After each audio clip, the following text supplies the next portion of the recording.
pacientes y obviamente al producir esta secreción rica de cloruro va a producir un estímulo importantísimo a ese nivel. Ahora vamos a hablar de los antagonistas de los receptores opioides. Bueno, algunos de ustedes jóvenes saben que tenemos receptores opioides. No es que todos somos opioides, no, nada que ver, se han catalogado como opioides. Estos receptores, así se llaman, M1, son receptores que cuando se estimulan en el colon van a producir disminución de cristalinas. Eso es lo que causa. Entonces vamos a tener varias sustancias que podemos utilizar para bloquear a estos receptores, antagonistas de estos receptores, pero hay que actuar con mucho cuidado. ¿Por qué razón, doctor? Porque jóvenes no van a producir penistalinas y pueden producir, algunos de ellos pueden producir hasta adicción similar a medicar al sistema nervioso. ¿Y cuáles son los antagonistas de los receptores? Ya tenemos al naldenina, al naloxegol, al bromuro de metilnaltrexona y al aldopa. Todos ellos jóvenes. Estas sustancias van a bloquear a los receptores. Primero, segundo, no ingresan al sistema nervioso central, supuestamente.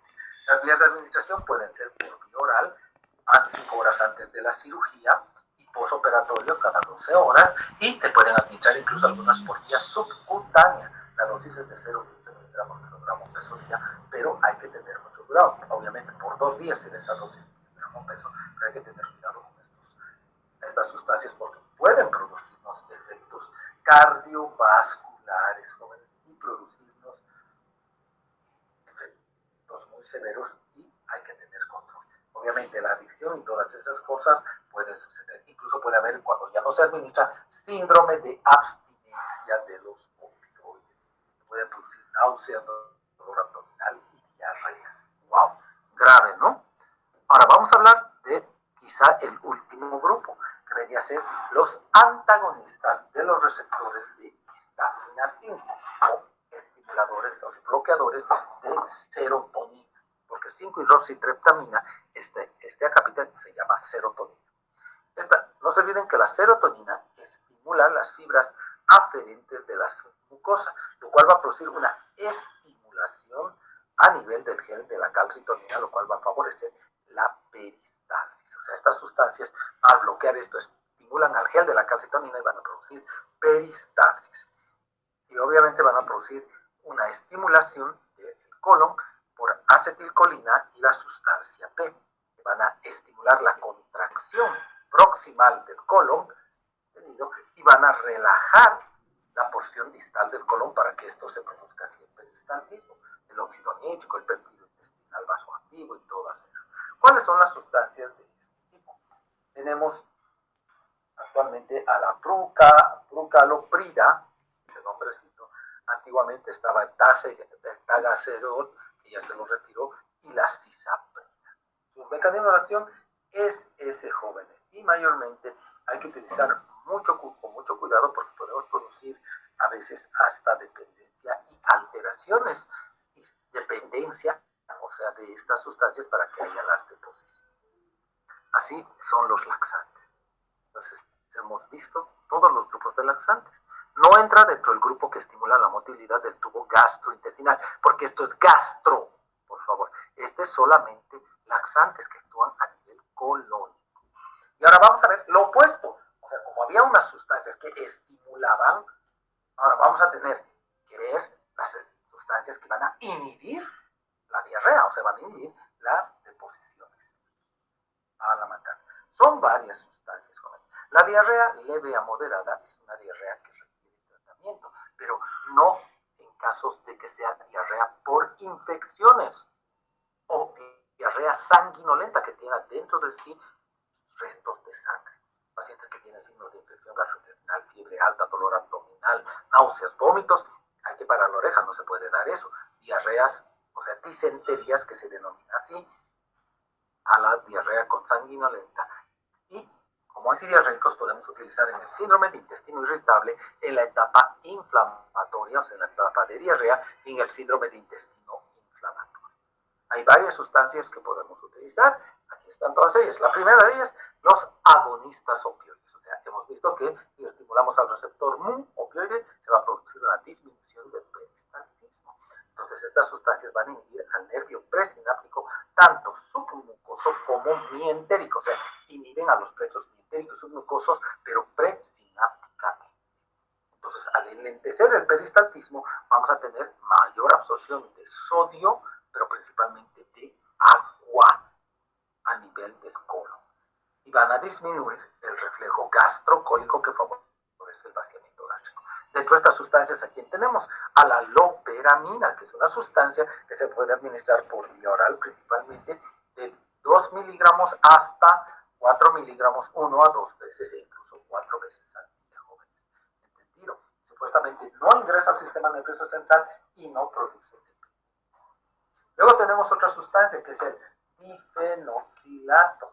El difenoxilato, jóvenes, obviamente igual se vende con receta y requiere grandes dosis, pero puede crear dependencia, no solamente colónica, sino también ingresa al sistema nervioso central y producir dependencia a nivel del sistema nervioso central. Luego tenemos la eluxadina, eluxatolina, ese nombrecito. Es igual un agonista opioide. Tiene mucha afinidad por los receptores muy jóvenes y hace que el tránsito colónico sea mucho más lento y haya mayor absorción de agua a nivel del colon, secando la materia fecal. Se da obviamente dosis de 75 a 100 miligramos 2 veces al día. Entonces, el manejo con estas sustancias opioides, estimulantes opioides, es muy especial. Otras sustancias que podemos utilizar, aunque no lo crean, los compuestos coloidales del bismuto. Como dijimos en su momento, el bismuto puede absorber ciertas, ciertas toxinas para evitar este fenómeno de irritación gástrica, pero también va a producir un hipoperistaltismo. Digo, va a estimular, porque el bismuto, mejor dicho, estimula a la mucosa localmente. Luego tenemos otras sustancias que son las resinas fijadoras o de unión a las sales biliares. De por sí, las sales biliares, mis queridos jóvenes, son estimulantes del peristaltismo. Las sales biliares van a producir adecuada. Entonces, estas resinas fijadoras de sales biliares van a hacer que se fijen sales biliares en la mucosa del colon y van a inhibir, en cierta forma, especialmente en el ilion terminal, van a disminuir, van a aumentar el peristaltismo. Entonces, tenemos que utilizar a la colesteramina y al colestipol y al colesevelan, que son sustancias que van a absorber a las sales biliares en la luz del intestino y van a evitar de que estas sales biliares vayan y produzcan peristaltismo en el colon. La mala suerte de estas sustancias es que van a producir flatulencia, distensión abdominal, estreñimiento, meteorismo y retención fecal. Otras sustancias que también podemos nosotros utilizar para ser antidiarreicos está el octreótido. No se olviden que el octreótido es un compuesto que se secreta junto con la somatostatina. Es un péptido de 14 aminoácidos, se libera especialmente a nivel de los nervios entéricos, en el hipotálamo, en el páncreas, en las células gamma, tiene una semivida de 3 horas y eso hace que su uso sea muy limitado. ¿Qué va a causar esta sustancia? El octreótico hemos visto que puede producir una disminución o inhibición de las secreciones de múltiples hormonas. Hemos hablado de insulina, glucagón, hormona de crecimiento e incluso tiroideas. Va a disminuir la secreción pancreática de cualquier producto. Va a reducir la motilidad gastrointestinal y de la vesícula biliar. También puede alterar o disminuir el flujo sanguíneo a nivel portal y esplácnico. Y también inhibe la secreción de algunas hormonas locales y a nivel de la hipófisis. El octreótido, al igual que la somatostatina, tiene una semivida de 1.5 horas y si se administra por vía endovenosa subcutánea, su semivida subcutáneamente va a ser de 12 horas. Su efecto podría aplicar medicación, sus usos clínicos es para inhibir a los efectos de tumores endócrinos, lo que hemos dicho en el tubo gastrointestinal, especialmente la diarrea, el dolor, en los pacientes que no tienen capacidad de ser operados, jóvenes, y ralentiza la progresión del tumor, o sea, evita que crezca mucho. Otras acciones, otras causas que pueden ser causas de diarrea. El objetivo puede, según la dosis, inhibir muy bien las secreciones de sustancias, inhibir la motricidad, y vamos a ver que distintas dosis van a causar eso. Mayormente podemos usarlo en la diarrea por vagotomía, que es una cirugía en la cual se corta el vago y eso va a producir mayor peristaltismo.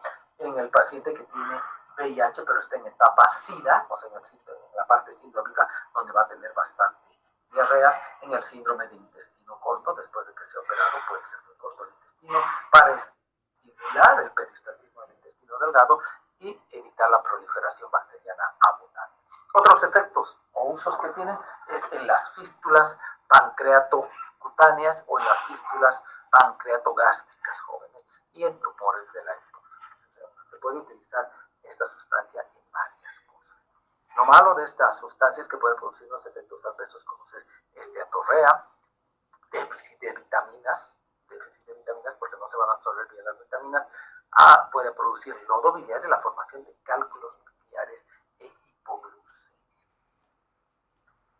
Wow, estos son los antidiarreicos. Ahora vamos a entrar a una patología que, aunque no lo crean, muchas la tenemos, pero no nos hemos enterado.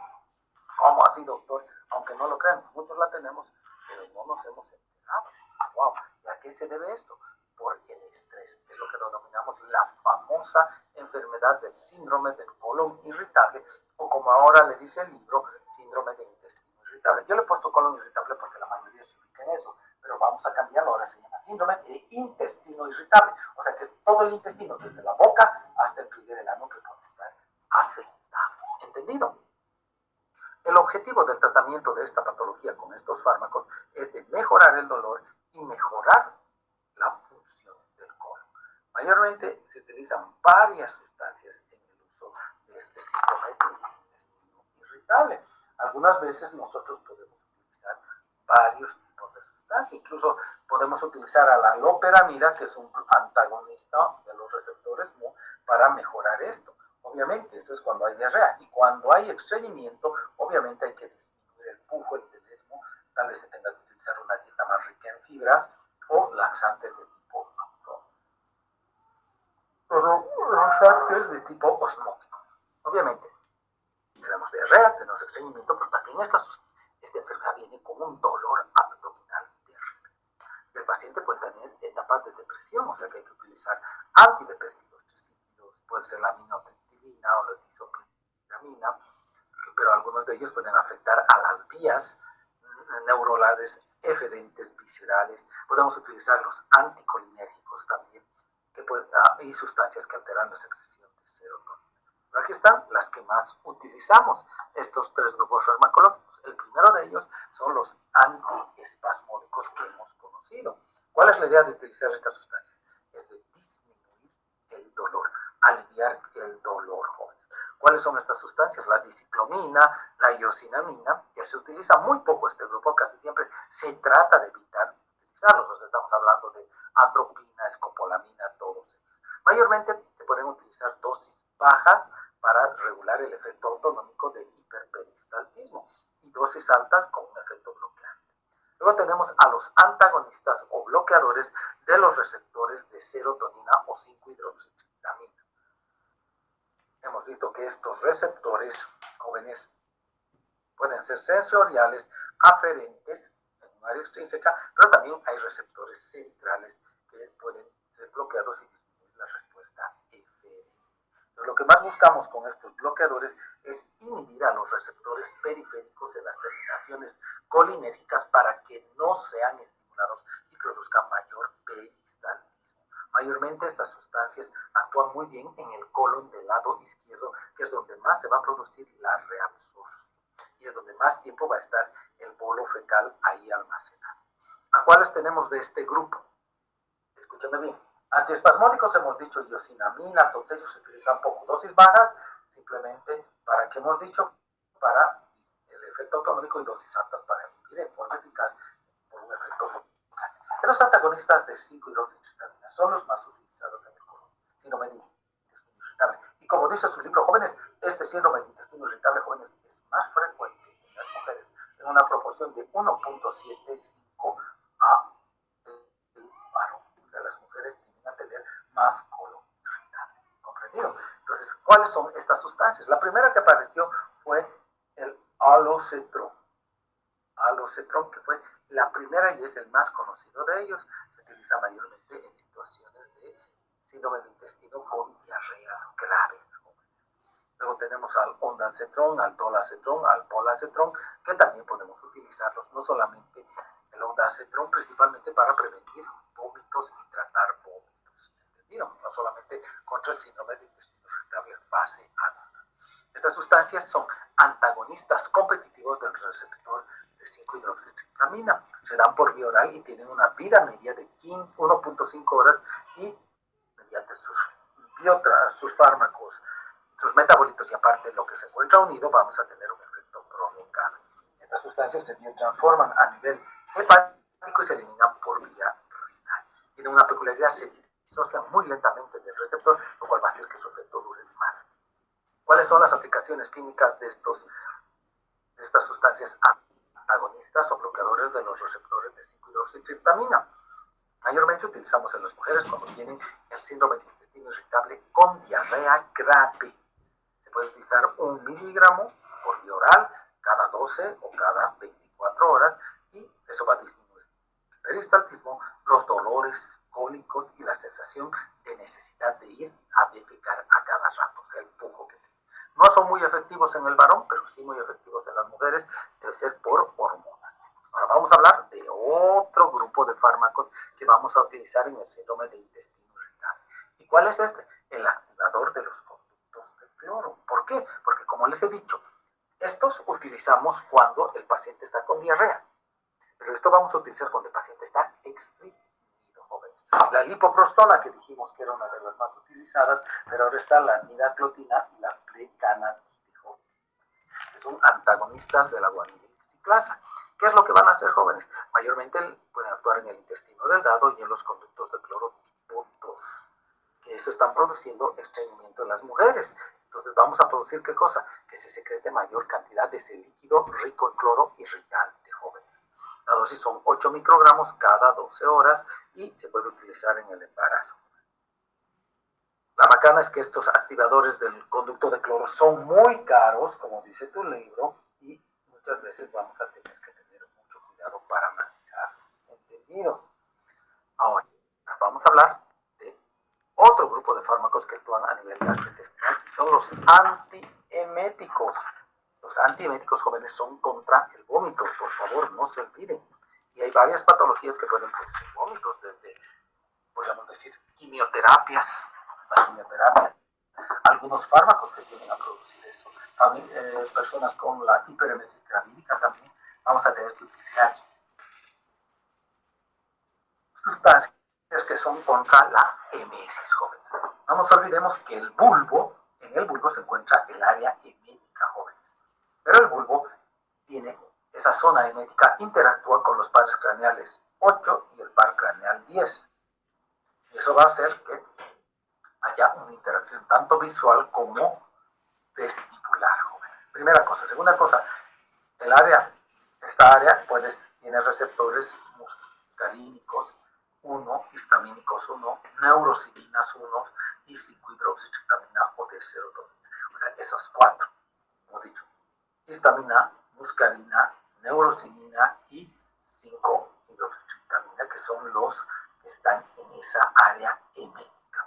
Entonces, cuando se va a producir el vómito, viene un fenómeno bien interesante.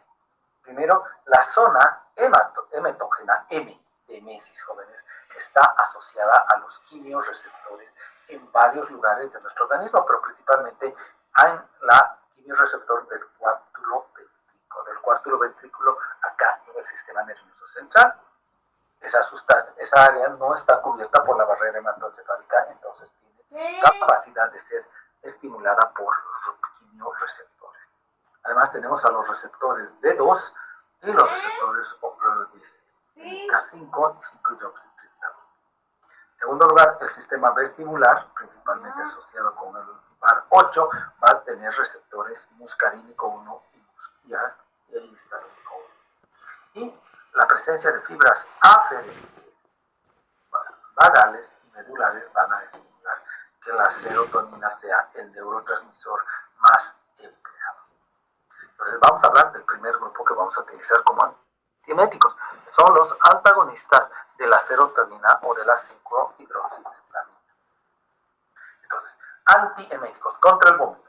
Estos que estamos hablando, bloqueadores serotonina, pueden producir un bloqueo central, o sea, aquí a nivel del sistema nervioso central, pero también van a producir un efecto mucho más importante que es a nivel periférico.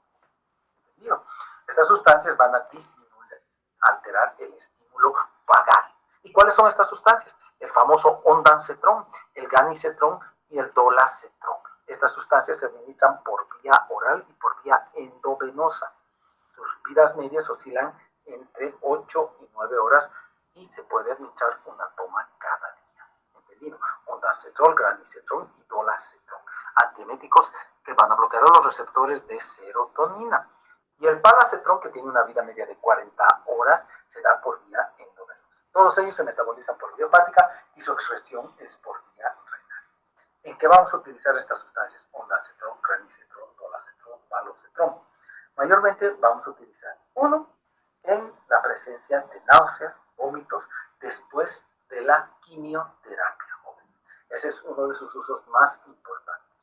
Y cuando es para la quimioterapia, para prevenir los vómitos antieméticos, vamos a administrar por vía endovenosa 30 minutos antes de la sesión al omeprazol, al galiprazol y al dialoprazol, y por vía oral cuando el paciente ya se está yendo a su casa.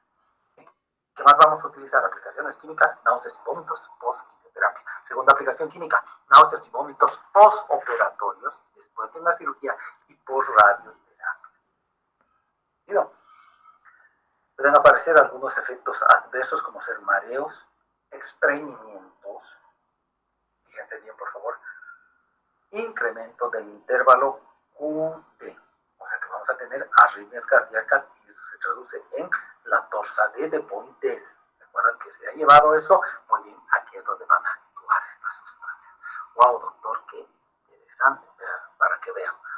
Otro tipo de sustancias que se pueden utilizar como antieméticos, aunque no lo crean jóvenes, son los corticosteroides, o sea, los corticosteroides, ¿sí? ¿Y cuáles principalmente? La dexametasona y la metilprednisolona. No se sabe cómo actúan como antieméticos, nadie tiene una idea, pero lo que eso sí sabemos que aumenta la eficacia de la serotonina en los pacientes con quimio y radioterapia. Se pueden utilizar dosis de estas dos sustancias, sea dexa o sea metilprednisona, de 8 a 20 miligramos endovenoso antes de la sesión, y después, jóvenes, podemos utilizar 8 miligramos por día vía oral, 2 a 4 días después de que el paciente ha terminado su quimio y su radioterapia. Luego tenemos otros fármacos antieméticos, los antagonistas de la neurocinina o NK1. Su acción es a nivel central en el área postrema, en el área emética. Tenemos varias de estas sustancias, como hemos visto la Prepitam, que se puede tomar por vía oral, pero ha sido descontinuado en muchos lados. Estas sustancias pueden atravesar la barrera hematoencefálica, y el Fosaprepitam se puede administrar también sustituyendo al Aprepitam.